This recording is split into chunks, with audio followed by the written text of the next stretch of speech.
গুলি করে করে লাশ নামানো হচ্ছে স্যার। কিন্তু গুলি করলে মরে একটা, আহত হয় একটা, একটাই যায় স্যার, বাকিটি যায়। গুলি করে লাশ নামানো লাগছে স্যার, গুলি করি একটারে মরে আর একটা, আহত হয় একটা, একটাই যায় স্যার, বাকিটা যায় না।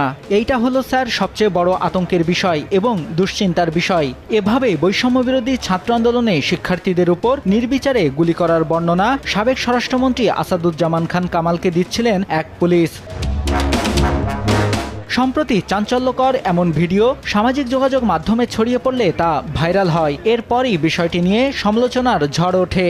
বৈষম্যবিরোধী ছাত্র আন্দোলনে পুলিশ নির্বিচারে গুলি করে ছাত্র জনতার উপর। এই ভিডিও প্রকাশের পর অনেকেই মন্তব্য করছেন, স্বরাষ্ট্রমন্ত্রীর নির্দেশেই পুলিশ ছাত্র জনতার উপর গুলি চালায়। ভিডিওতে দেখা যায় এক পুলিশ কর্মকর্তা ইকবাল স্বরাষ্ট্রমন্ত্রীকে মোবাইলে ভিডিও দেখিয়ে গুলি করে হত্যার লোমহর্ষক বর্ণনা করছেন। এ সময় সেখানে আরও উপস্থিত ছিলেন সাবেক IGP Chowdhury Abdullah Al Mamun, DMP commissioner Habibur Rahman সহ বেশ কয়েকজন পুলিশ কর্মকর্তা। গেল জুলাই মাসে কোটা সংস্কার আন্দোলন শুরু করে শিক্ষার্থীরা। তাদের যৌক্তিক আন্দোলন আমলে নেয়নি শেখ হাসিনা সরকার। পরবর্তীতে আন্দোলন দমনে শিক্ষার্থীদের উপর পুলিশ ও ছাত্রলীগ হামলা করে। হামলার প্রতিবাদে সারা দেশে শিক্ষার্থীরা একযোগে আন্দোলনে যোগ দেয়। 17 জুলাই রংপুরে পুলিশ শিক্ষার্থীদের উপর গুলি চালায়। এতে আবু সাইদ নামে এক শিক্ষার্থী নিহত হয়। এরপরই দেশব্যাপী ছাত্র জনতা গর্জে ওঠে।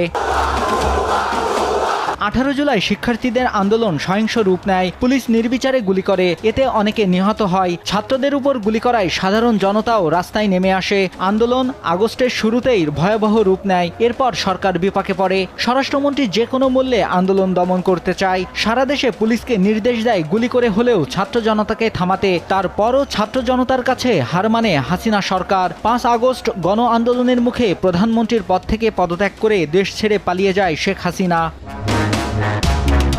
শেখ হাসিনার পতনের পর একের পর এক সামনে আসতে থাকে তার সরকারের দুর্নীতির খবর। পাশাপাশি কিভাবে ছাত্র জনতাকে থামাতে চেয়েছিল তাও সামনে আসে। এবার সামনে আসলো স্বরাষ্ট্রমন্ত্রীর এই ভিডিও।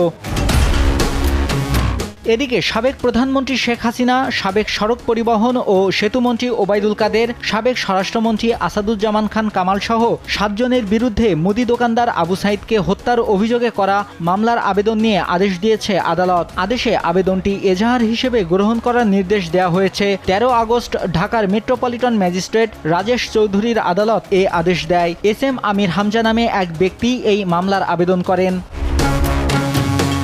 আবেদনে মামলার অপর আসামিরা হলেন সাবেক IGP Abdullah Al Mamun, DMP commissioner Habibur Rahman, অতিরিক্ত আইজিপি হারুনার রশিদ ও অতিরিক্ত যুগ্ম পুলিশ কমিশনার বিপ্লব কুমার।